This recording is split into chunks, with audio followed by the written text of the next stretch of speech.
сыныбы Абзелбек Дарын Даниярұлы, Мұқағали Мақатаев, ана сен бақыттысың жыламағың, сәл туып жатқанда да құламадың, тәңіріңе мен едім ғой сұрағаным, сондықтан жыламағың, бармын ғой, тұрмын ғой қасындамын, өлмеймін мен өзінде асыздамын, таусырып өз-өзіме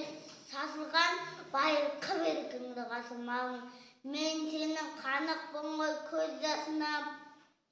өзім кепіл-кет басып тоз басыма, екідір жастым саған бірін арнап, ана деп жаздым ылғи сөз басына. Тәңірім кесі көрсе кесірім деп, аспанға жазам сенің есіміңді, ана тербете бер құба талдан ерген бесігіңді.